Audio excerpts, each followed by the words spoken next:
Hello, my name is Barry Weisleder. I'm the Federal Secretary of Socialist Action, co-editor of Socialist Action newspaper, and chair of the NDP Socialist Caucus. I'm joined today by Emily Steers, a Socialist Action member in Guelph, who recently helped to organize a union for teaching assistants at Wilfrid Laurier University in Waterloo, Ontario. Also here is James Spencer, a member of Socialist Action and the Toronto Venezuela Solidarity Coalition. James is an artist who designed a poster still quite visible on Toronto streets that says, "If you vote for Chrystia Freeland, your hands are covered in blood. Hands off Venezuela." Our special guest today is Carlos Ron. He's the Vice Minister of Foreign Affairs for the Bolivarian Republic of Venezuela. I will dialogue with the Vice Minister for about 20 minutes, after which the panelists will comment and or ask a question or two for about 3 minutes each at the outset. Following his responses, we'll then go to questions from the online audience. Audience members can submit a question by accessing the webcast directly from YouTube and by typing it directly on the chat column. We welcome your questions. Our presenters will do their best to answer them. And if you like this webcast, please subscribe to the Socialist Action YouTube channel. If you agree with what you hear during this program, please join Socialist Action by signing up on our website, www.socialistaction.ca, and by calling 647-986-1917. That's 647-986-1917. And so let's begin. Carlos Ron, welcome to our webcast. How are you, Barry? Good to see you again. Good to see you too. How are you and your family? We're doing good. Holding on. I had the pleasure of meeting you at the inauguration of President Nicolas Maduro in January 2019. I will never forget the amazing walking tour of Central Caracas that you gave me. Our second meeting was at the Anti-Imperialism Conference held in Havana, Cuba, in November 2019. You grew up in the United States, which I guess helps explain your fluency in English. So that's right. So, Vice Minister, would you like to make an opening statement? Sure. Well, first of all, let me thank you. I really appreciate the fact that I could be here with you today and to join you. It's really important for us to have this means of communication, especially with Canada, given that, the difficulties that we've had in the past to be present in Canada, to gain a visa, to, talk to our friends over there. So it's very important that we have this space. Look, Venezuela's story, we wouldn't have enough time to go over so many things that have gone on in our country during the last 20 years. We're living a very important revolutionary process that has, at the same time, met with a hybrid war directed by the United States of America and its government, which is basically aimed at attacking us in several fronts at the same time. This is a war that has an information aspect of it, where there's a huge misinformation campaign on what's going on in Venezuela, what Venezuela's reality is, and is coordinated between different media outlets throughout the world. We have a diplomatic confrontation where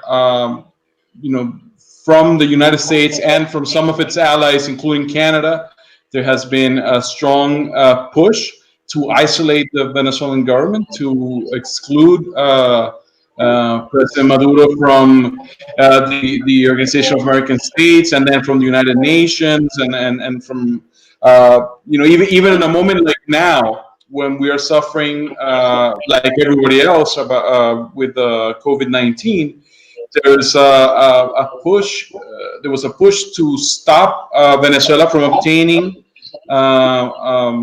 emergency relief from the International Monetary Fund. So you see that this is part of that, that diplomatic war, because at the end of the day, what they say is, well, we don't recognize, we're not sure who the government of Venezuela is really represented by, so we can allow you to have this aid to come into the country. So it's part of this, diplomatic war.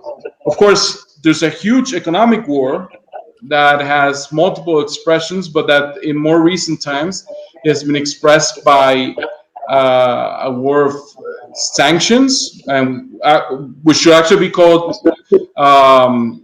illegal, unilateral, coercive measures, because these are not legal sanctions. The only legal sanctions are the ones issued by the Security Council of the United Nations, and this is not the case. And basically, this entails a blockade of Venezuelan accounts, of Venezuelan money, things that we could use to purchase normally food, medicine, supplies.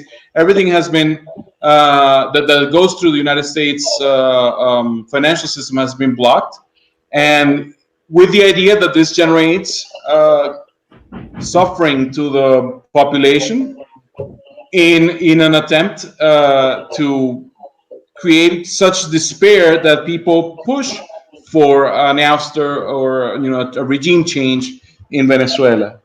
There has been other types of sabotages as well. Those are even harder to prove because of their nature. But we have suffered hacking that has harmed our electrical grid and damaged our electrical system. We have suffered other types of everyday attacks. I mean, a couple months ago, we suffered a fire at one of the deposits of our electoral council where we had the voting machines, and that was just when we were speaking about having elections this year for the new parliament has to be chosen this year, and all of a sudden, there's an attack on the voting machines. And then there's the military aspect, of course, which still hasn't materialized in an outright, upfront invasion or military confrontation, but it is present in several ways. And one of the ways that it's present is, the threats from President Trump directly, saying that he has considered a military option against Venezuela. And then you have some events like in recent weeks where you had a group of mercenaries land at the coast of near, about 30 kilometers from Caracas, trying to come into the city and create small groups that would eventually set off several terrorist attacks that would again create chaos on the country. Basically, the idea is there has to be a destabilization of Venezuela, and we've examined this, and we believe that there's at least two main reasons why this goes on.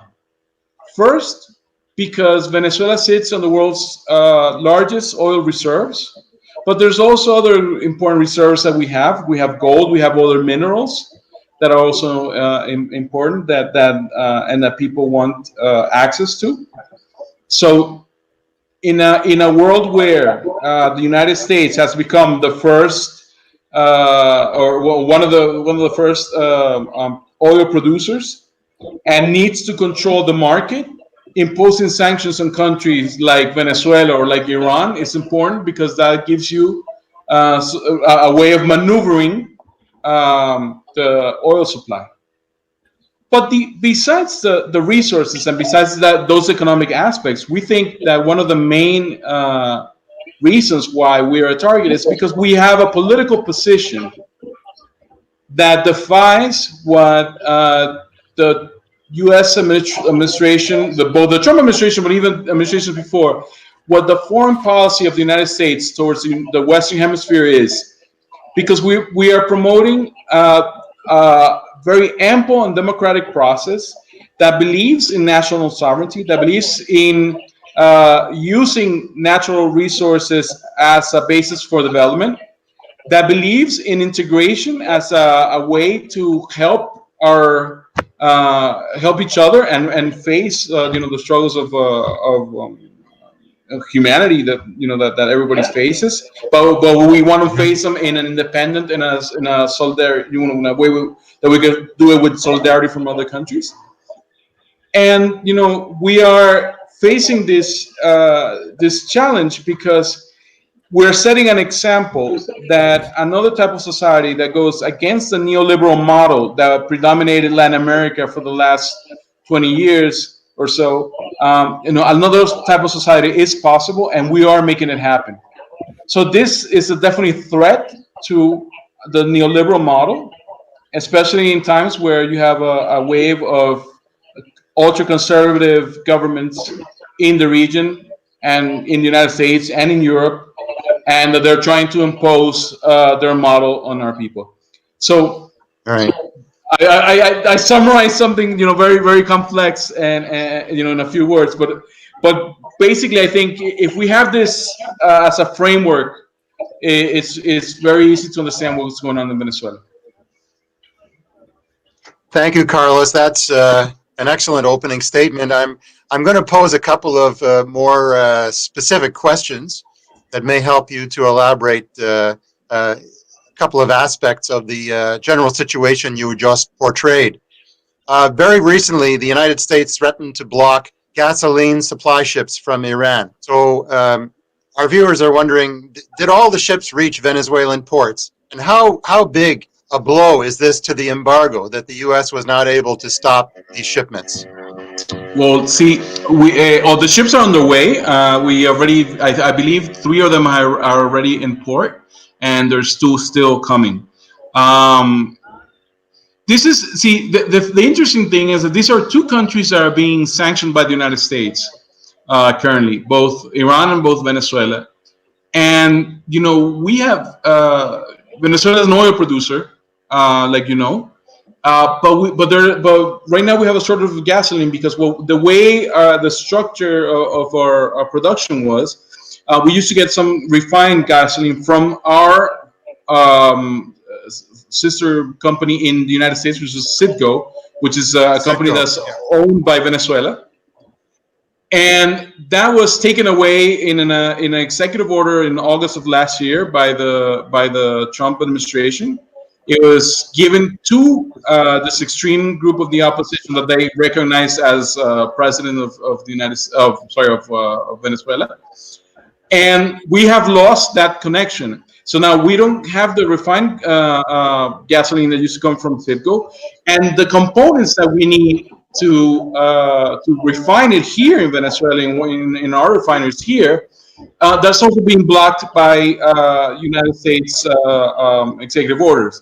So we entered this agreement with Iran where it's a purchase, and it's something that in any other context, for any other 2 countries, it wouldn't be anything special. It's just 2 countries, one purchasing something from the other. We're purchasing some gasoline, and we're purchasing some components that help us refine oil here to produce gasoline. But since both countries are sanctioned, and there's so many obstacles, this has become a heroic feat that we can actually get these ships here, even under the threats that there were reports in the press that some officials from the U.S. government, there was unnamed officials, but they were saying that they would come and take over, stop the shipment, or enter the ship or something to that effect.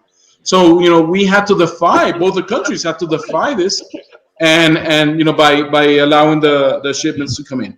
At the end of the day, what they want to do is exercise what they say is maximum pressure on both countries, but in particular on Venezuela, because they believe, there's a belief in the U.S. administration now that there's no way that we can deal with both COVID-19 and insurrection at the same time. They believe that we're not prepared, and part of the reason they believe this is that for many years they've been selling a narrative where they say that Venezuela's health system has collapsed. It's completely in the ruins, and it's completely on the floor. And it is true that we have suffered some hardships, but it hasn't been destroyed like they're portraying it. So now nobody can understand after having been reading for years, the system doesn't exist, it's collapsed. They don't understand how come we're not in a huge crisis because of COVID-19. And the reason is because, first of all, the system wasn't broken as they said it was, and second of all, because we're taking precautions that they didn't take in, for example, in the United States, Right. as early as we did. We study them, and we converse with our friends in China, and we see the other experiences in an attempt to make sure that right decisions. And In fact, you're doing much better than other Latin American countries, particularly Brazil. exactly. And that has been important because we took preventive measures before. We're having a strict quarantine. I mean, you saw. I'm here at the office because I could get a better internet, but we come here to the office with our face masks, and we take our precautions, and that's the way we do it. We're trying to do this the best way possible. And the results are there. We have only lost 11 lives, which is of course is terrible for those families. But in a comparison with the rest of the region, we're let's say it gives hope that we're dealing with this disease in a good way. As a matter of fact, the large number of cases that we have received during the last couple of days, our cases are coming back to Venezuela from Brazil, from Colombia. We're probably the only country, you can look this up, but we're probably the only country where in the middle of this pandemic, you have people returning to Venezuela, returning to the country, seeking safer conditions than in other countries in the region. So to go back to the original question, it is a heroic feat to have these ships come into Venezuela, because it shows that solidarity between two countries can exist, and solidarity is a way to overcome something as arbitrary as the sanctions that the United States is placing on us. Absolutely. And of course, today we note that the United States deaths from coronavirus surpassed 100,000. It's a shocking number, which few could have predicted in terms of the United States. So you're modest in saying that Venezuela is coping. You're actually doing remarkably well, especially considering the embargo.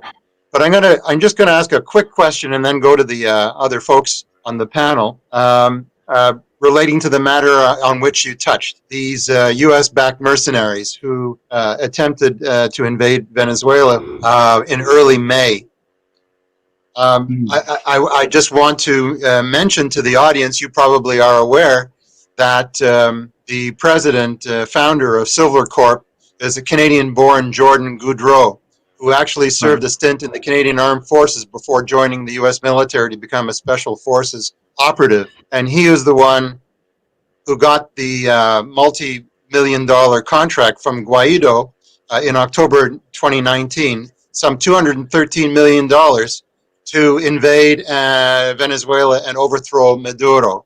So the failure of this clownish enterprise is a real blow to U.S. efforts to conceal its attempts to overthrow the government, the democratically elected government of Venezuela. And do you see more such interventions or more dangerous ones in the future? It's hard to tell, but I think it's a precedent that then shows that there is an intent to do so. And again, I believe the problem here is that you have a group of people directing the foreign policy of the United States who are stuck in the Cold War, basically, and they're trying to live out their frustrations and they believe attacking Venezuela would somehow finally destroy communism in the Western Hemisphere and end with left-wing policies and left-wing governments, because then Cuba will fall and Nicaragua will fall and this will be the end of it. And these people are really taking this as a crusade. And I say this because when you look at who the actors are, this it's a staunch anti-Cuban people that are at the White House, that are in Congress, that are the National Security Council, that are even at USAID. And also you have other, people from the Cold War. I mean, come on, the person who's in charge, the special envoy of the United States for Venezuela is Elliot Abrams. And Elliot Abrams has a terrible history of his interventions during the, Nicaragua Iran-Contra episode. So when you look at the patterns, what happened back then, you had the same thing. You had, mercenaries being financed from outside, supported by the United States in somehow in this financing scheme. Of course, always denied until it was discovered that it was that way. But also with drug trafficking in between, and one of the very interesting things that we found out during this operation was that the support that these mercenaries were getting from Colombia was from drug traffickers themselves. So you kind of see the same pattern as what you saw in the Iran-Contra. And then, people will say, well, that happened, that's in the past, but it's Elliot Abrams is the same person that was here, that was there in Nicaragua at that time, is the one conducting the relations towards Venezuela. So there's definitely a lot of things that tell us that this is going on, that this is an operation that hasn't finished, that there's still there's probably an urgency on the side of the Trump administration, because they need some positive outcomes before the November election. And you have to think that in the United States, he entered this year thinking that he had this re-election nailed, because the economy was looking good, and his popularity wasn't so bad, and so forth. And all of a sudden, you get a pandemic that nobody was. It wasn't really. We could have tell that it was coming. And in a couple months, you have 40 million people out of work that weren't there. So you have terrible numbers. Now he's picking a war with China, and trying to show that as a bad guy. His counterpart in the Democratic side is also picking a war with China. I mean, they're trying to see who is easier on China, who's tougher on China between them. And he's trying to find ways that some positive thing to bring out before the elections. So a victory in Venezuela, I mean, coming out and saying, look, we destroyed this repressive government, or we destroyed this dictatorship in Venezuela, will be something that will give him some points, or at least that's what he believes. Especially in Florida, where well, I don't know if he's losing yet, but he has lost some support because of a group of voters that are 65 and older who don't like the way he's handled the pandemic. And that they're taking away some of the support. So definitely there's a political interest. Venezuela has become an internal issue for the United States, for United States politics. It's not just a foreign policy issue. And there's a need to get some sort of outcome. And that's why I think that they started what they call this maximum pressure campaign. From March to April, they decided to indict the president on drug trafficking charges, something absurd. They're promoting this so-called transition plan, where basically it's called for President Maduro's resignation, and then they unleashed the largest military operation in the Caribbean in the last or since 1989, when Noriega was overthrown in Panama by a U.S. invasion. Right. So you see all these things coming out because there's a need to get some results. And they think Venezuela is an easy target, but they're not counting. The one thing they're not counting on is the fact that Venezuelans have decided to decide on their own destiny, and we're not just gonna give that up. We'll get more into resistance by the organized people in Venezuela and some of the achievements of your government and society. But now I want to turn to the discussants on this panel and give them a chance to introduce themselves and make a comment and pose a question. So I'm going to begin with Emily Steers, who is a Socialist Action member in Guelph, Ontario. Emily?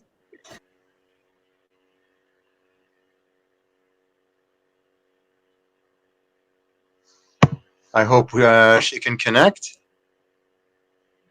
We had a good connection a little while ago. Thanks, everyone. Hi, Emily. I'm and oh, no. Oh, we okay? I think we are now. We can see you. Although it's a frozen frame. Kurt, should we go to James while we sort out Emily's connectivity issue? Hello?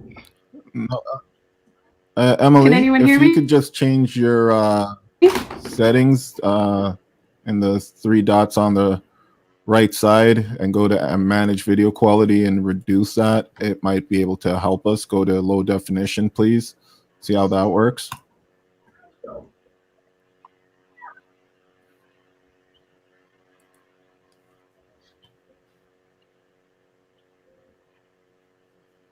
Yep, I got it.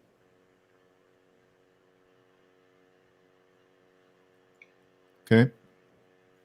Go ahead, Emily, if you can. Will do.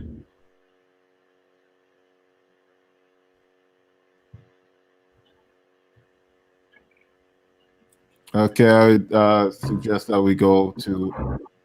We'll come back to Emily as soon as we can.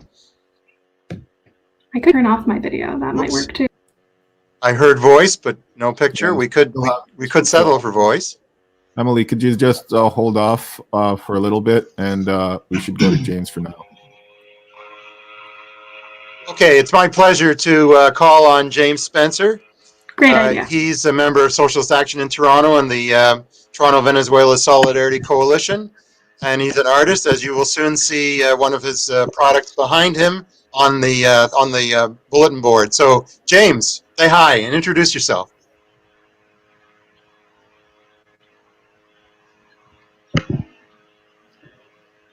James, you're Cheers, Nelson. muted. Could you unmute your mic, please?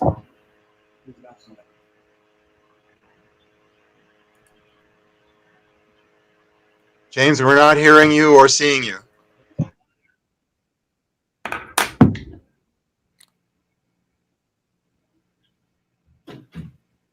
Right, James?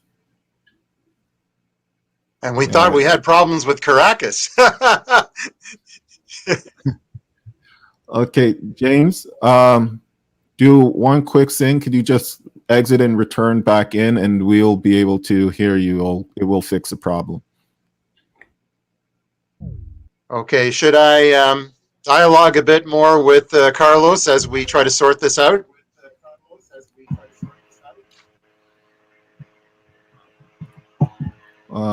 Okay, Carlos, as you can see, problems are not specific to Latin America. But I do want to ask you about one of the most outstanding achievements of the Venezuelan process, the Bolivarian process, and that is the amazing public housing program, the Gran Misión Vivienda. I had the pleasure of reporting on that to the City of Toronto City Council Housing Committee. Can you just tell our audience a little bit about this program, when it began, what it's accomplished, and the present state of the housing program given the embargo? Well, we have, this is a program that started, I believe it was in 2012, if I'm not mistaken. And the idea was that, we covered 2010, and we covered the housing deficit that we had throughout the country. That deficit was of 5 million homes, and we have now reached the 3 million mark that we have we have been constructing steadily. This is surprisingly, despite all the the problems with the with the sanctions, is one of the programs that we have been able to maintain and to keep, working on. Even today, there was announced a new. I was preparing for this, so I didn't see it. But President Maduro was right before this. He was actually announcing new housing projects that are being given to the population. Now, the idea is here. There's many aspects. There's many types of ways that people are helped with the housing. Sometimes organized community groups are helped to build themselves the homes.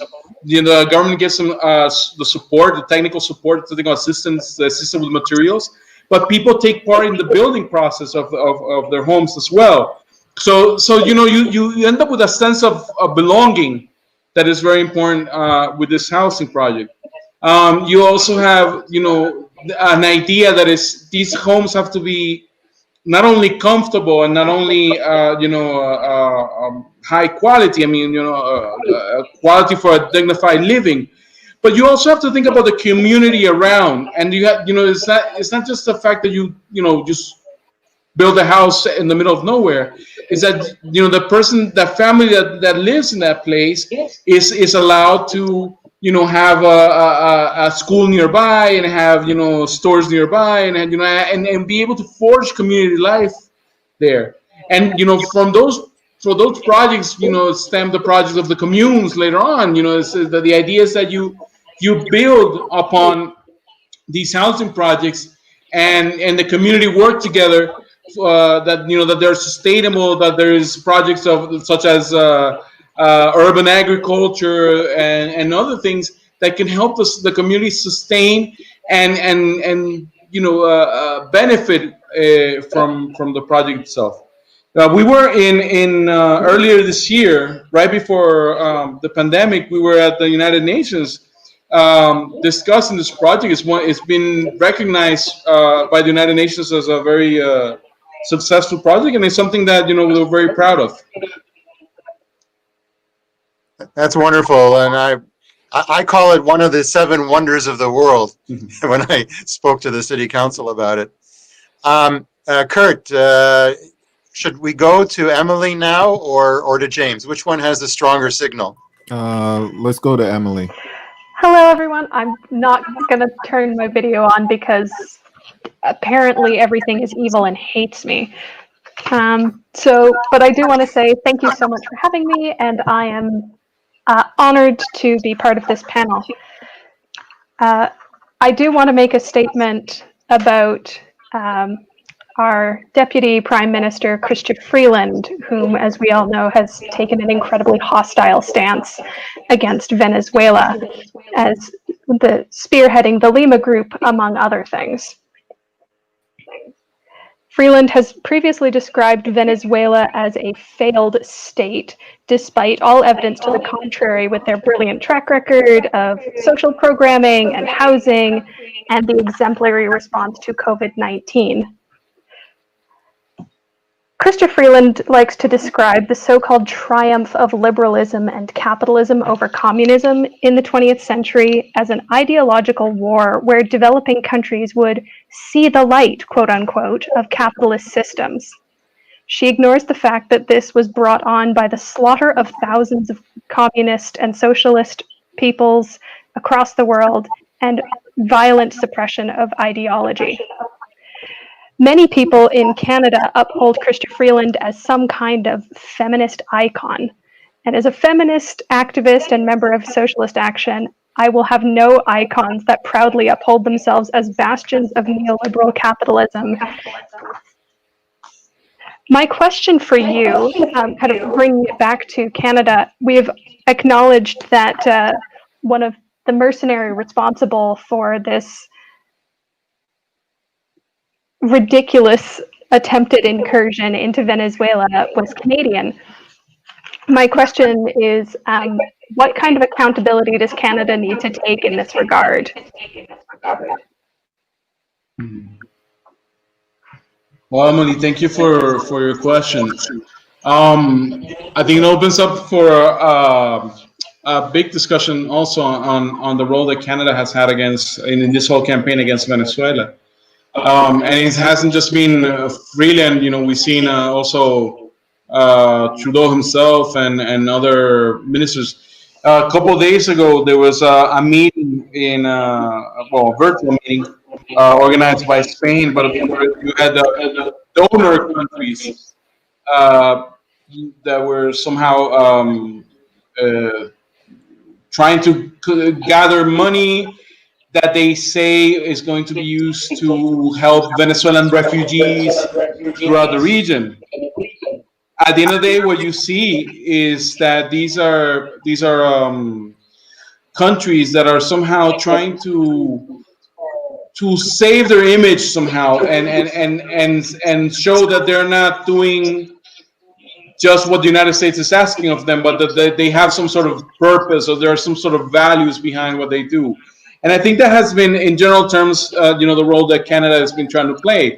Canada has done the dirty work of the United States, but try and portray that they're defending some sort of values or some sort of principles. But it's very interesting. Canada has led the Lima Group, which is a group of Latin American countries of right-wing governments, and basically, and their attack on Venezuela, and the logic about with Canada, or in reality, what has happened is that Canada has been doing the work that the United States is not doing.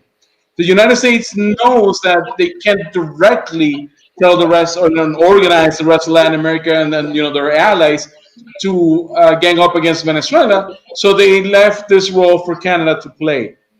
Now Canada would say, well, we're defending values and human rights and like all these issues. But when you look at all the other countries in the region, why is Canada only concerned about things that happen in Venezuela? Why is Canada not concerned, for example, about human rights violations in, say, Honduras, or about things that happen in Brazil, about the democratic process in Brazil, where it was the coup that overthrew Dilma Rousseff, and an election now that elected Bolsonaro, who's has abandoned his population to COVID-19. And and who knows? Very soon it will probably turn into the biggest hotspot. And I believe some questions have to be asked about the motives behind Canada facing off Venezuela in this way. And I think a couple of things come into mind that at least pose some important questions. Venezuelan oil. The oil that we produce and that got refined in the Citgo refineries in the United States is heavy crude. There's a special type of oil that these refineries are equipped to refine. And the places that have this oil in large quantities, besides Venezuela, I believe is Iraq and I think Mexico, but it's also the oil that comes from Alberta. And interestingly enough, once the United States placed sanctions on Citgo and sanctions on Venezuela's exports, and our oil no longer was able to come to the refineries, guess who got a cut of the oil that now gets refined in those three refineries that Citgo has? Canada has a third. The Alberta oil is now at least a third of the oil barrels that are being refined in those places. So it occupied a space that Venezuela lost with the U.S. sanctions.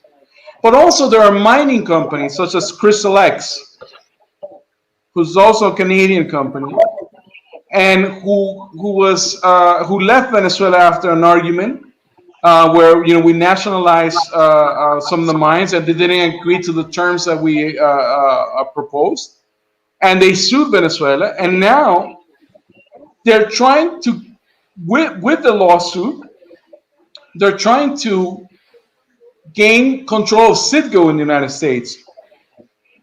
This is a lawsuit where the state of Venezuela, the republic, is supposed to pay some compensation to the company.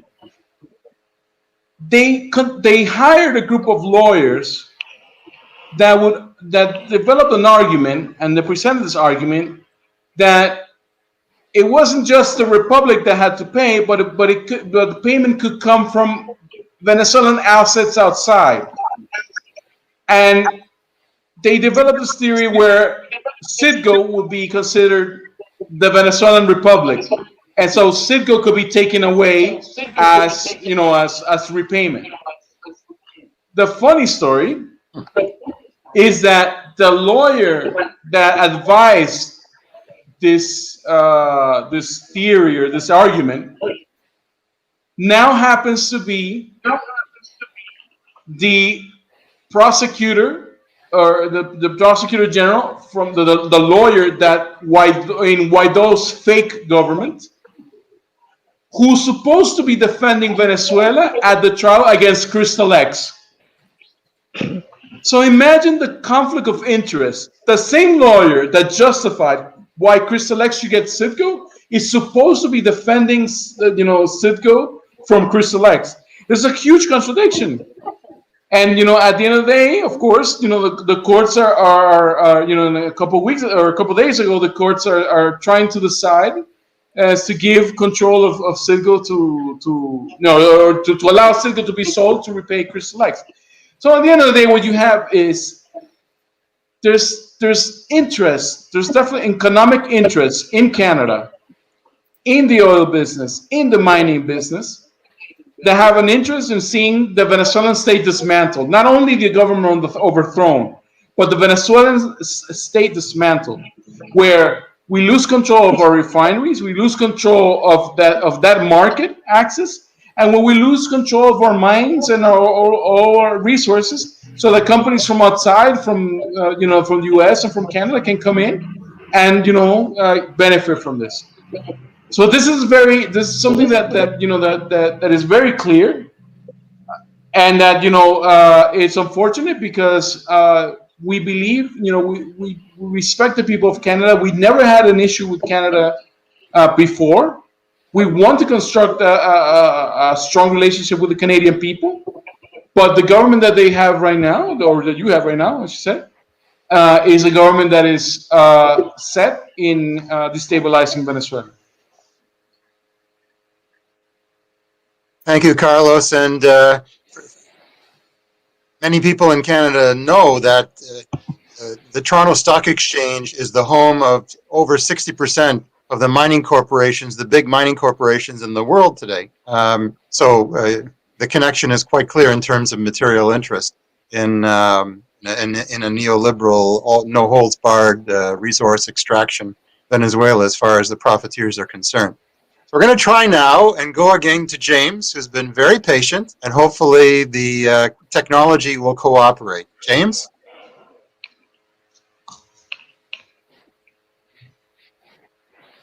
All right, I've followed Emily's lead and turned my camera off, so hopefully this goes smoothly. Just wanted to say thank you very much to Mr. Martinez for taking the time to speak to us today. I live in the University Rosedale riding in Toronto, Canada, so my member of parliament is the former Minister of Foreign Affairs, Chrystia Freeland, who has met with Juan Guaido on many occasions and played a key role in founding the Lima Group. We had an election here last year, and Freeland was re-elected, but not without a fight from the Toronto Venezuela Solidarity Coalition, who ran an extensive campaign of postering, leafleting, and posting online. The campaign was called Fire Freeland, and the goal was to educate voters about her crimes against the liberal values that Canadians flatter ourselves by professing to hold, and to try to make foreign policy an issue in that election.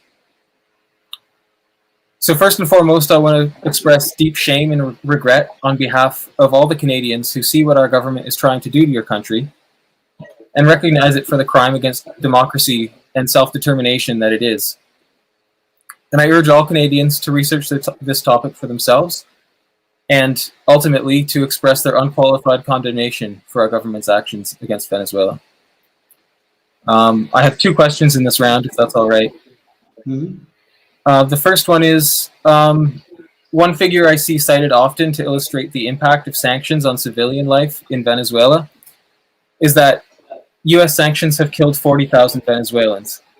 This was a statistic that Toronto Vensol cited on one of the Fire Freeland posters that I designed. And it comes from an April 2019 study by Mark Weisbrot and Jeffrey Sachs. The study estimates that these 40,000 deaths were caused between 2017 and 2018. We're now in June 2020, and the sanctions have not let up. So can you help us understand what impact the sanctions are currently having on civilian life in Venezuela? And can you give us an update on how the past year has been for those affected? My second question is, for people who think the coup attempts are justified, I usually hear two main arguments from them. They say the 2018 election was illegitimate, and they say that Maduro's economic policies have been so incompetent as to constitute criminal negligence. I think most people who research the topic see very clearly that the election was legitimate. The Jimmy Carter Foundation has ranked Venezuela's electoral system among the best in the world. And it seems fairly obvious that opposition parties only boycotted the election because they knew they couldn't win and they wanted to cast suspicion on the results. Researching the history of Venezuelan economic policy, though, is a great deal more demanding for the casual observer, and I see a lot of disagreement, even on the left, about the causes of hyperinflation and the legitimacy of the government's dollar matching policy. So, in your view, was the fixed exchange rate legitimate economic policy? And was hyperinflation the result of poor economic policy by Maduro? Or was it an unavoidable result of the economic attack by the Venezuelan capitalist class? I want to know if you think that the Maduro government has made economic mistakes, and if so, are any of them so grave that they call the legitimacy of the government itself into question? Well, thank you very much for questions. I'm going to try to answer both. With respect, I'm going to start with the effect of sanctions. Like you said, yes. This is there is a report from Weisbrot and Sachs that give you that figure. If you look at Alfred de Zayas, who was a UN independent reporter on human rights, he would actually say that the number might be higher in the year that has passed as well. So that is something to consider. It's kind of difficult to calibrate in number of life lost, but I can tell you though that you have to understand the problem that it is not being able to access, for a government to not be able to access food, medical supplies, industrial parts, things that will be helpful to reactivate the economy, but even things that you don't think about often. For example, couple days ago, TV, private TV, or Direct TV. You might have that in Canada too. I'm not sure, but Direct TV was a cable satellite operation system. Was also fell through the sanctions. They were pressured into either violating Venezuelan law or leaving, they decided to leave because they couldn't comply. They couldn't face punishment by the United States. So now, you've targeted something as simple for everyday life as TV.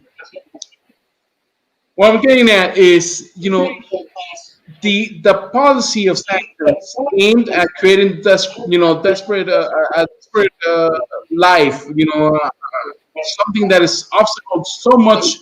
There's so many obstacles every day. You feel you have to push for a change, and then you have that issue of the debts, like they said. We have over $9 billion that are locked in banks, well, the United States and other banks of countries that have somehow join this blockade, or that are somehow tied to the U.S. financial system. You know, we ourselves, you know, we've had difficulty in Canada to pay our diplomats. As a matter of fact, you know this because you know in Toronto we used to have a consulate that we had to dismantle because of some of these issues.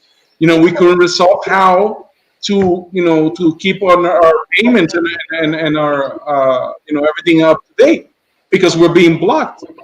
The way it works is that any financial transaction that's done on behalf or from the Venezuelan state to another bank is somehow goes through some special scrutiny, so either gets blocked or it doesn't go through. And at the end of the day, people suffer out of this because even in the case of medicine, we had, for example, the treatment for malaria. That is something that we needed to bring into the country. You buy it in two sets, and there was two components. The first component we got, we made a good purchase. The second component, the purchase was blocked. When they blocked the purchase, that delayed it for months. And when you delay a campaign for vaccination, imagine all the problems that you may have. That means that these are the population that could have easily avoided, facing the disease, now are exposed for an unlimited amount of time because a transaction in the bank did not go through. So that has deep affectation on people's lives. We have been blocked. Our athletes competing in the Olympics, the accounts were blocked. These are the money from the Venezuelan Olympic Committee. Now, I'm not saying this is a government, not even a government issue, but the Olympic Committee, they use the government account to pay the athletes outside for their needs and for the travel arrangements and everything. That was blocked. So certificates for medicine, for drug companies, that need to be issued so that Venezuela could receive some treatment, some medicine that is for cancer treatment. That was blocked. The certificates were blocked, and the companies couldn't deal with the Venezuelan state, the Venezuelan government. So these are medicines that are not coming in because they're being blocked. The issue of certificates are being blocked because they're dealing with Venezuelans. Canada, for example, has sanctions on Venezuela, and the sanctions the Canadian are just on people. I mean, they're not the deep blockade like the one the United States has. However, just think about it. If you sanction high government officials of one country, if you say you can't meet, if you meet, or if you have any relations, or if you sign any contract with this person so and so, then you may be able, you will face some sort of prejudice. So imagine what that means when the person that you're talking about is the person that has, that officially has the duty to sign contracts for the country, to sign leases, etc. So you're somehow blocking a whole country because of those persons that you're attacking. And the effects, and that's the effects of saying. In more recent times, here now in COVID-19, just think about this. We can't purchase medical supplies or medicines from anyone we want.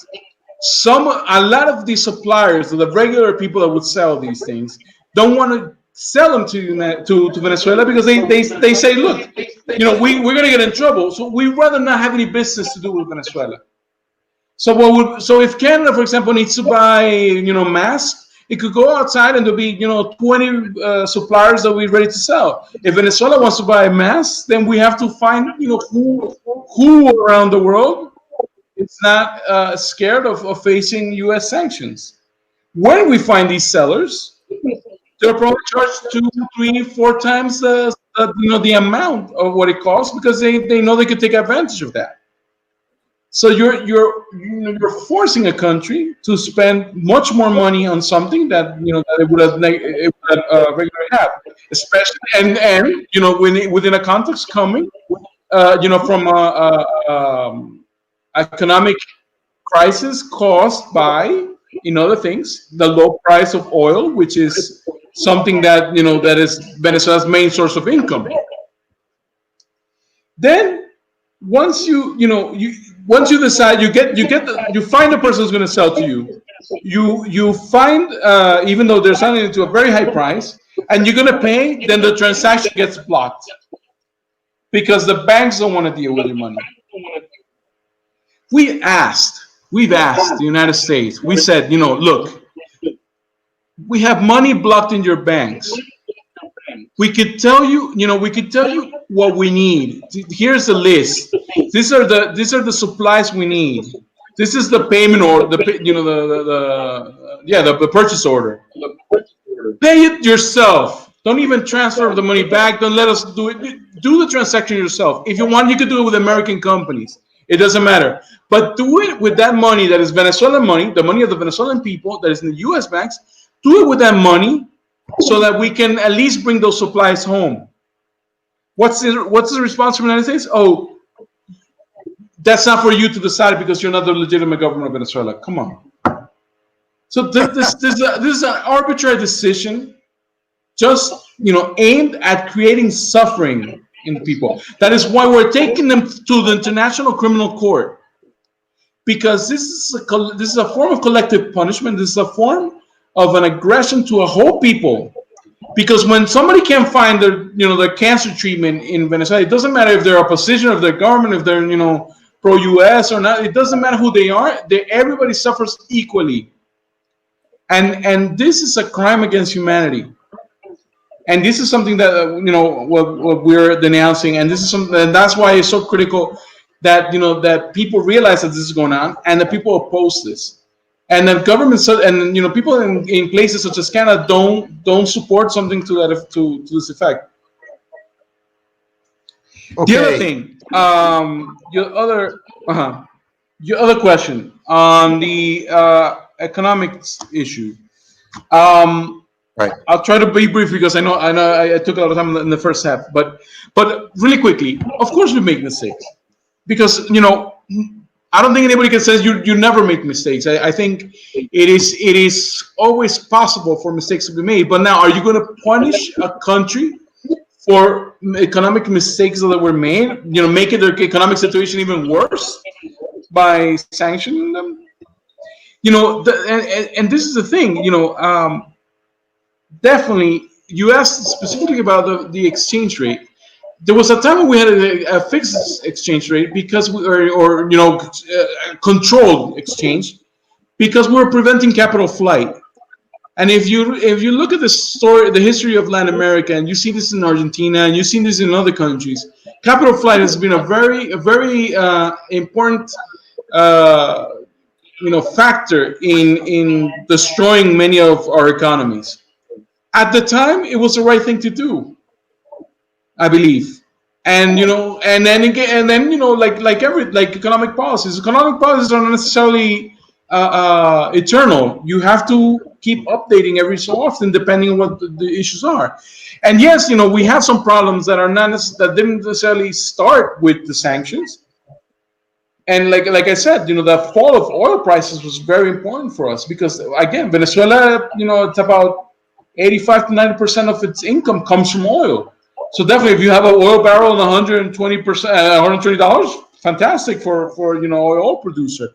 But if that that falls to $10, $20, it's a crisis. So yes, there's some things that were affecting us.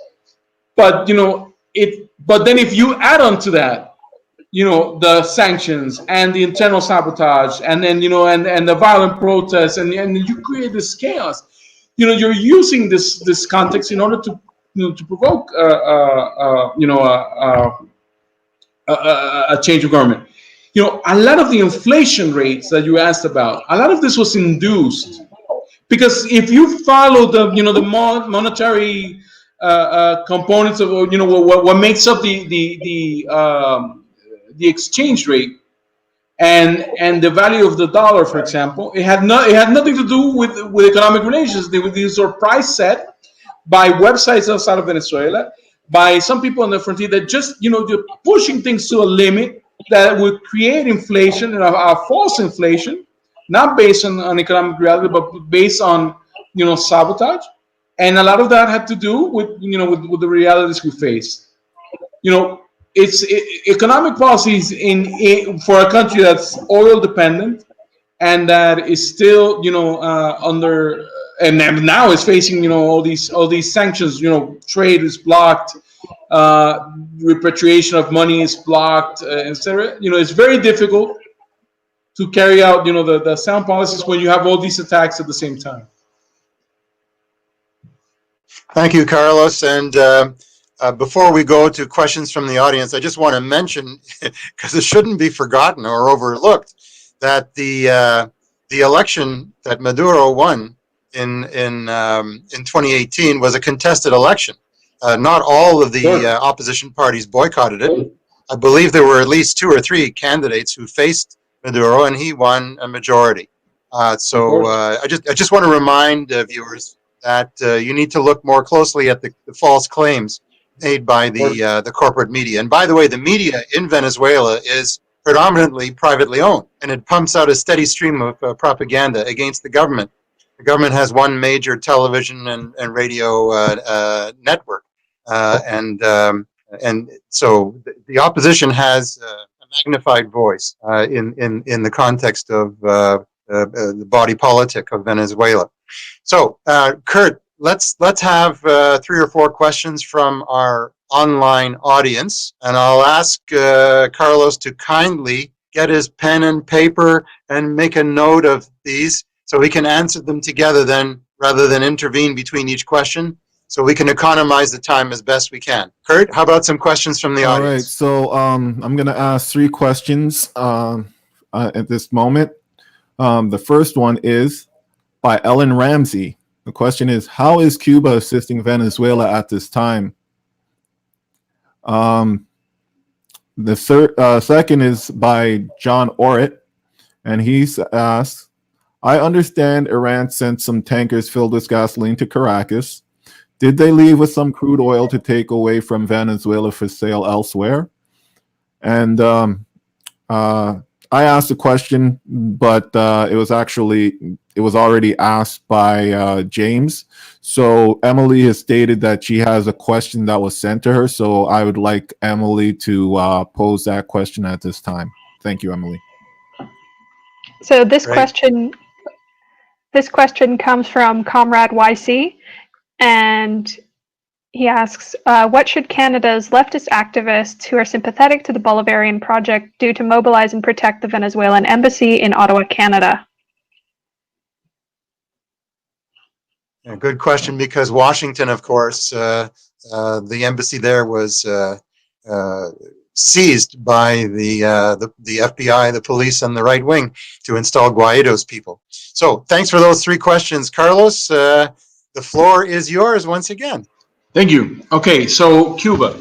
Cuba has displayed a strong, like always, strong bond of solidarity with Venezuela in recent times with the COVID-19. We have a part of the Henry Reeve Brigade come to Venezuela with doctors. Cuba has helped us also with providing with help. See the way we organize. Of course. So let me step back a little bit. Cuba for during the Bolivarian Revolution has made enormous displays of solidarity towards Venezuela.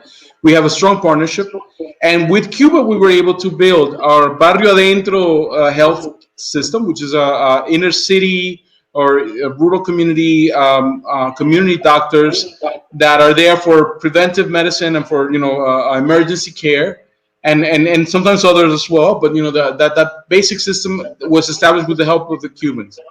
Today, with the framework of COVID-19, it's precisely that setup that has allowed us to be able to do tracing, to be able to receive some of the people that have are being affected and take care of them right there. We have the brigade that I mentioned, is helping us go home to home, because we carried out a survey in our portal where our social programs are you get access, and you review your social programs. In that access, in that website, we carry out a survey to see who has symptoms, and when we identify people at risk, the brigade, a medical brigade from the community doctors goes there, does the testing and all these things, and then and the Cubans have helped us a lot doing this. So it's a large display of solidarity, particularly in this moment. We were helped with, we got help with medicine. We had help also with equipment that help us face this challenge. But throughout, yes, during the relationship with Cuba and the revolution, we had help with literacy programs. We had help with sports, and in many other ways that the Cubans have been very or have shown a lot of solidarity with Venezuela.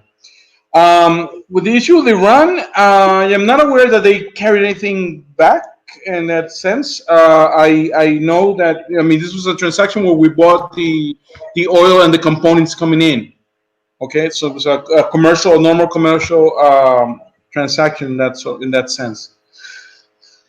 What you should do in Canada to mobilize? Well, I believe it is important that in Canada we also have a fake ambassador that you might see every so often tweeting here and there.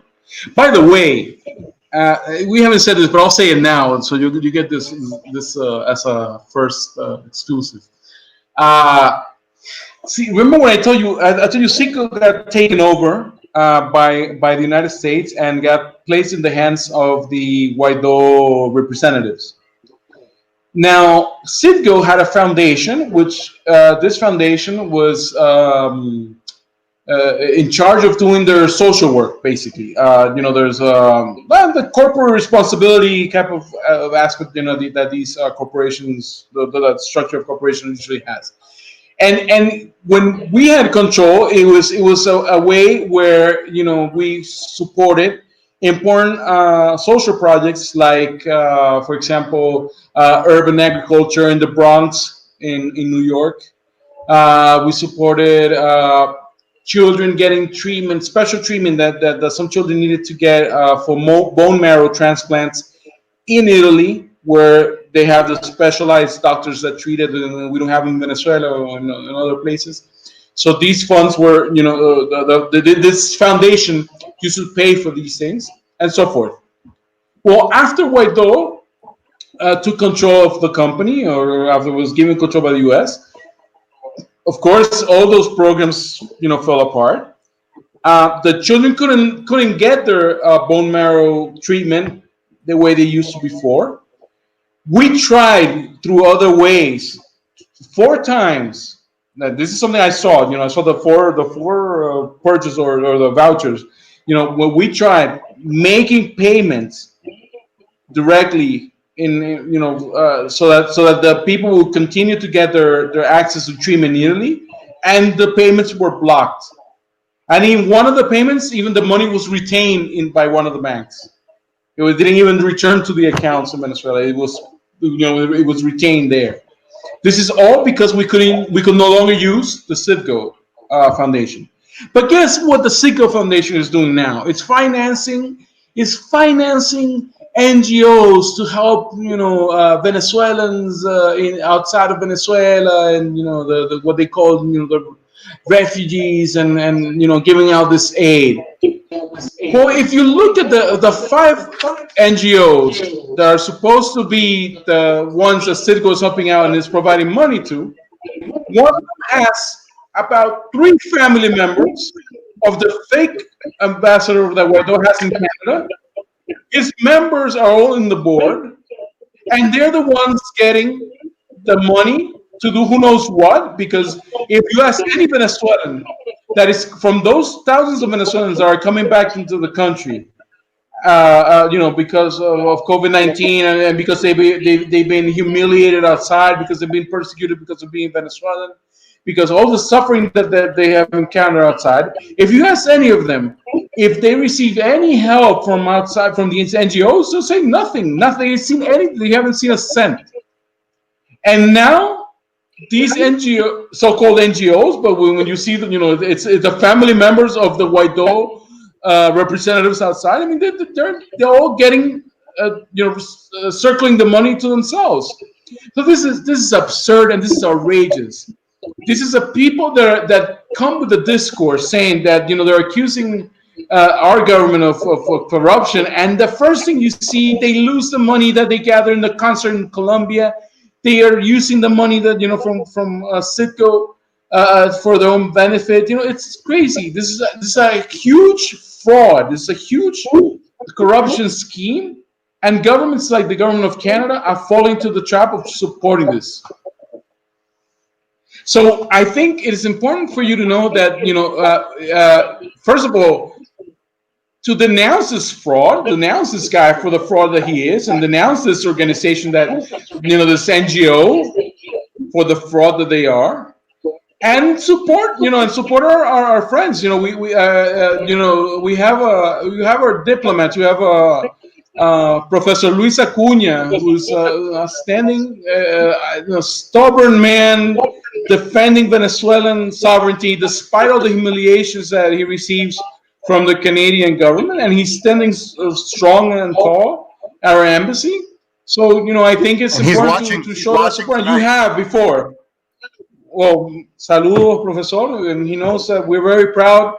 We don't have time sometimes to say it because the dynamics here are crazy. But we're very proud of the job that he's doing and the job that everybody in our embassy is doing. Because it's not easy to have your salaries blocked. It's not easy to have to not be able to travel whenever you want because you don't know if you're going to get allowed to come back into the country.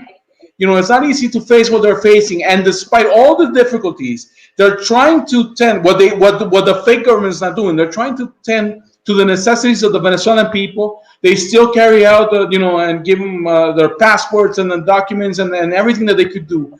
And they're alone. I mean, there are very few people, working very hard at our embassy, and it's admirable. And we have heroes that nobody knows about, but they're there, and they're defending sovereignty. So whatever you can do to support them, it's important to let people know that this fraud is going on. It's important to let people know the serious mistake that the Canadian government is making with regards to the Venezuelan policy. One of the things that they're trying to build on these atrocities that they're doing in Venezuela to now get a seat in the Security Council, and that's outrageous because it was like a publicity scam or some sort. Like their policy against Venezuela is what they're trying to build on so that they could get a seat in the Security Council, and it's outrageous again that this thing is taking place. So whatever you do to make people aware of what's going on, whatever you do to show solidarity and support to our people in our embassy, whatever you do to demand from your elected leaders, as people can do in a democracy, and say, look, this isn't what we want. This doesn't represent us. Like our friends here in Toronto, that he was mentioning, that campaign. We appreciate that, and we believe that's it's very important because it shows the value of the democratic spirit, going out and saying, this doesn't represent what we feel Canadian policy should be, and that's something that I think is important to keep doing. So I thank you for what you've done so far, and I invite you to do much more because again, we are on the right side of history, like Americans like to say, so often, this is the right side. I mean, we are defending here a democratic process that was elected by the people, and that has a right to exist. Thank you, Carlos. I'm going to ask Kurt to pose another 3 or 4 questions from the audience, and then I'll call on Emily and James to make their final comments, and then of course Carlos, and we'll try to conclude this program in the next 16 minutes or so. So, Kurt, Yes, so please. I have 3 more questions to ask, and that's the total that everyone asked. So the first will be from Mark Lister. How is the Venezuelan government supporting workers affected by the crisis? Are there mutual aid networks? I believe he's referring to COVID, but I'm not exactly sure. Jeremiah Mary Karag asks, COVID-19 is connected with the state of public health of sovereign states. What do health outcomes look like in Venezuela prior to COVID-19, and how has it helped with the current COVID-19 numbers? So I believe he means like, what was the state of the health of the population before COVID-19, and how has that contributed to the better outcomes that you have seen? And the last one is from Dengikan. He asks, what role is played by our Latin American governments that are allied with the Bolivarian Revolution? Sorry for messing that one up. Those are all our questions. Well, thank you again for Carlos. questions. Thank you. Go ahead. So, so the measures that we're taking to help workers. I mean, one of the things that we believe is, that was important was that to have some support for people. We've issued a prohibition for of rent payments for the duration of the quarantine, or at least for the next 6 months. We issued a prohibition of service cuts in utilities, for example, energy, water, telecommunications, even. I mean, telephones and everything. We also issued a prohibition in the demand of payment for loans, at least until we get out of this crisis in the next, for the remainder of the year. So this is important because it helps people be more at ease. And we understand that, because if we want to maintain the right amount of measures, that we maintain the right amount of care, and we don't expose ourselves, we need to help our people and support them also because of the impact that this is going to have economically. We've helped. The government has issued loans to help specific sectors, also with food production, with health, medicine supplies production, with hygiene products, so that at the same time that we have all the restrictions on all the other aspects of the economy, these sectors can somehow find some support from the state as well. And workers, people between themselves, I believe, one of the fantastic things about having such an organized, popular organizations in Venezuela, the communes and all the system, is that there's a lot of bonding, and there's a lot of support, a lot of camaraderie. The first thing, I'll give you one example. Here, we have a commune close by to the office here, the El Panal 2021, and this is a commune where they have a textile factory. And the first thing they did, once the crisis broke, and then we found out that we needed to take some preventive measures. The first thing they did was stop production of the various things they're producing, and start producing face masks and all these, and distribute them for free to the community. The community has organized, and so that they could help provide food to the people, high risk population, like the elderly who were more at risk, and all these other things. Helping the community understand what disease is, get information, helping spread the measures that people can take so that they can prevent them better, helping organize cleaning campaigns so that certain spaces in the community are disinfected. So all these things, and this is all of the initiative of popular organizations. So it's this relationship, people being showing solidarity to one another, as well as the government trying to do an important response. With regards to the state of the health of the population, again, we had a health system that has been affected by sanctions. I described earlier how a lot of supplies we weren't able to get on a timely basis and things. However, I think that at the same time, it's funny, we still don't know really how these things work. There's still a lot of research that has to be conducted with this virus. So we don't know what it is that might have helped here in Venezuela. Also, maybe a better resistance by some of our people, and that may have to do with nutrition and some aspects, but also with the preventive measures. So it's kind of hard to pinpoint how there was a change before and after. What we definitely believe is that we have to have a new consciousness now, at least until we have vaccine and we can return to absolute normality. We have to take precaution and certain measures that will help us overcome this and not spread the virus. With regards to the other countries in the region that support, well, like I said, Cuba has been fantastic in providing solidarity, and we have also have a strong relationship with Nicaragua and we know the countries in the Caribbean. And we've seen outside of the region as well, the support of countries such as Russia, China, Turkey, India. I mean, which we have important trade relations with all these countries. So, but it's also not just trade. There's also a relationship of solidarity. At one point, for example, Turkey offered to help with the treatment of some of these children that I mentioned before that couldn't get their treatment anymore because Guaido took over the company, the Citgo. So there's displays of solidarity, and Venezuela today. There's this talk about recognition, and the United States boasts, and Canada, over 50 countries recognize Guaido.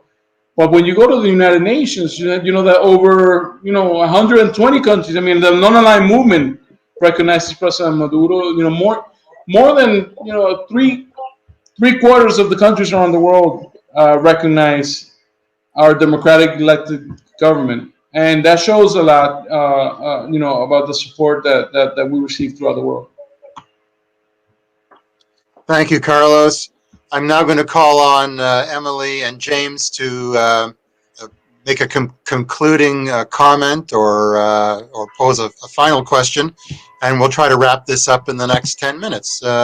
So, Emily, can you hear me? Yes, I can. Can you hear me? Yes, indeed. Go ahead. Oh, amazing. Well, I wanted to say thank you again to Carlos for taking the time to speak with us this evening and sharing such important messages for the people of Canada to hear. We're trying to resist the liberal propaganda that is being fed to us and the villainization of the Venezuelan regime. And thank you for helping us take a stand in fighting that. No, thank you for your support. I'm honored, and because and I speak not just because of me. I mean, it's hard to transmit to you what the feeling is. With everyday Venezuelans when they realize that we have people in Canada and all throughout the world that that support our right to self-determination, our right to our democratic process. It makes us really happy that that we have that support, and we thank you for it. Thank you, Carlos. And James, concluding remarks or concluding question? Well, Emily mentioned the fanatical anti-communist campaign that has been instrumental in ushering in the current global neoliberal order that we see today. I wanted to recommend a book that I just recently read, The Jakarta Method by Vincent Bevins. It details events in Indonesia in 1965, where right-wing elements in the government, aided and abetted by the CIA, conducted mass arrests and mass murder of millions of Indonesians solely for being communists or suspected communists. And this became the model for American foreign policy ever since. Jakarta became shorthand for the bloody right-wing coups that later occurred in Chile, Brazil, and dozens of other countries. I think it's important to see the current attack on Venezuela in the context of Jakarta and in a broader historical context, and recognize that it's part of this pattern.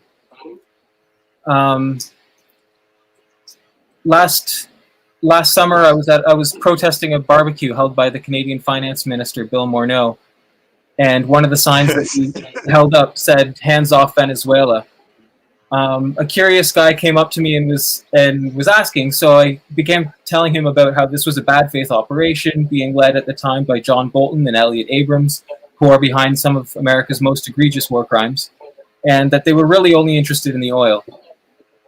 He looked at me and he said, "But don't you think we should do something?" The humanitarian appeal, you might call it the white savior complex, angle to this story is so strong in the North American psyche that even when the facts are laid out to dispel the myth, people have a hard time letting go of the idea that Justin Trudeau and Mike Pompeo and Juan Guaido are here to help the people of Venezuela. I think in the popular Canadian imagination, they see Guaido and Chrystia Freeland coming over the horizon and the skies clearing and all the problems of Venezuela disappearing. But I think if we want to see what Venezuela will look like if they succeed, we can look to the Suharto regime that took over Indonesia after that horrible campaign. We can look to what Brazil looked like after the CIA was done with it, and we can look to Chile after Pinochet was there. I think the stakes in this fight cannot be overstated. So to Mr. Martinez, I just want to say thank you for fighting the good fight and solidarity from us here in Canada. Well, thank you. Thank you very much, James. Thank you for that comment. Definitely, you had a couple points there that are interesting. One with in the sense of that question, why shouldn't we do something? And again, the first thing you should do is respect other people's self-determination, other people's sovereignty. It's funny because it's something that we shouldn't even be discussing. But the idea, and one of the questions before was sort of on that. Even if we talked about a bad government policy, a bad economic policy or whatever, we live in democracy, and when we live in democracy, you lay out a set of rules, and people get elected, and then in a democracy like this one, you can recall your elected leaders after half of the mandate. So these are measures that you could take because there's a framework. We can't just be lawless and go back to barbarism. I mean, we have structures, and it's not for anybody to come and save us. We can pretty much save ourselves. And the main thing that we need though is that we're allowed to, that that nobody's imposing on unelected leaders or trying to overthrow the ones that we elect. And that's important. You mentioned the Jakarta method, and it's very good that you bring that up right now, precisely because the contract that, and you can look this up because it was published different places. There was a contract signed by Goudreau, who's leading this mercenary group, the Civil Corps USA, who was signed by Guaido and by some Guaido's aides. And that contract is basically, what they set up as, what would happen in Venezuela once they came here, and how they would overthrow the government and what they would do. And it is exactly that model, because it allows for the persecution of people that were tied to the government. It allows for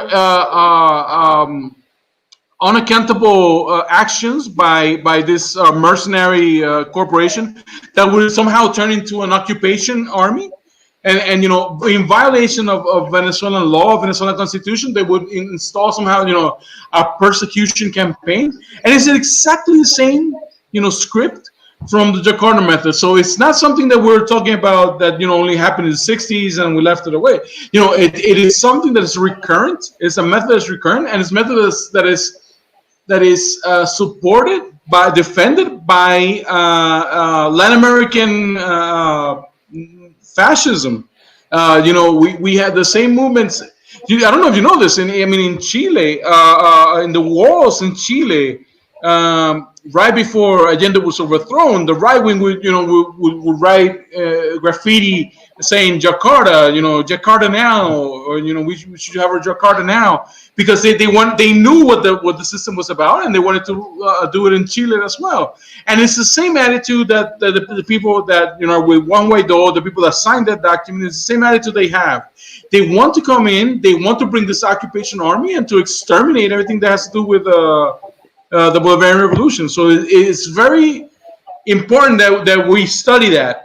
And as socialists and as revolutionaries, but even as, you know, as people respectful of democracy, you know, we have to know that this pattern is there, and we have to resist it. Thank you very much, compañero Carlos. Ron, I want to conclude this webinar with a few closing remarks. First of all, to express our profound appreciation, our thanks to the Vice Minister of Foreign Affairs, Carlos Ron of the Bolivarian Republic of Venezuela, to Emily Steers and James Spencer, and to our wonderful producer, Kurt Young in Mississauga, and to everyone participating in tonight's conversation. Socialist Action is in the forefront of solidarity with Venezuela. Yes, we've had the charge d'affaires in Ottawa, Luis Acuna, who's holding down the embassy as best he can, even though many of its staff have been refused permission to return to Canada after they've gone to visit family at home in Venezuela. We've had Luis speak at our most recent May Day celebration in Toronto, online it was, and on many other occasions. We've led demonstrations outside the office at Chrystia Freeland's constituency headquarters at Spadina and Bloor in Toronto. We organized and inspired a demonstration outside the headquarters of the Canadian Broadcasting Corporation to protest the lies and distortions emanating from the CBC. And the CBC is not the worst of the Canadian media, but it misrepresents the democratic process in Venezuela. Socialist Action is unabashedly a revolutionary socialist party. We'd like to see the Venezuelan Bolivarian process take the Cuban path to complete the process of liberation through socialist revolution. Our task is to relieve the imperialist pressure on the neck of the Venezuelan people. With the time and the space, they will determine their own course, and we hope it will be in the direction of socialist transformation. We think given the time and the space, they will opt for that. That is the direction the majority want. And we're here to support their right to self-determination. So I invite everyone watching and listening now to consider buying a subscription to Socialist Action newspaper. Only $25 for a year, delivered to your door. To fill out the form for that, just visit our website. I mentioned it before. It's www.socialistaction.ca. www.socialistaction.ca. I would also invite you, those who are interested in joining Socialist Action, to write to us at socialistactioncanada@gmail.com, or just give us a call at 647-986-1917. That's 647-986-1917. We're organized all across the country, from Vancouver Island to Nova Scotia. And once again, if you like this show, please subscribe to the Socialist Action YouTube channel. The next Socialist Action webcast is our International Educational Conference, Socialism 2020. And that takes place next Saturday, June the 6th, with sessions at 4 p.m. and 6:30 p.m. Eastern Time. The 4 p.m. session is titled Capitalism is the virus, pandemic, climate change, economic ruin, and authoritarianism. And we'll have speakers from Italy, France, Canada, and the United States. The 6:30 p.m. session, A System in Crisis, a working class vision for the future, with speakers Jeff Mackler, who's running for Socialist Action in the United States for president, Emily Steers, who you met tonight, Eve Engler, foremost critic of Canadian foreign policy, and John Clark, one of the founders of the Ontario Coalition Against Poverty. Again, for the details about all of these events and how to link up with our upcoming webcasts, go to our website, www.socialistaction.ca. And in the meantime, with great thanks to Carlos Ron, in the meantime, please stay safe, be healthy, and stay active. Bye for now.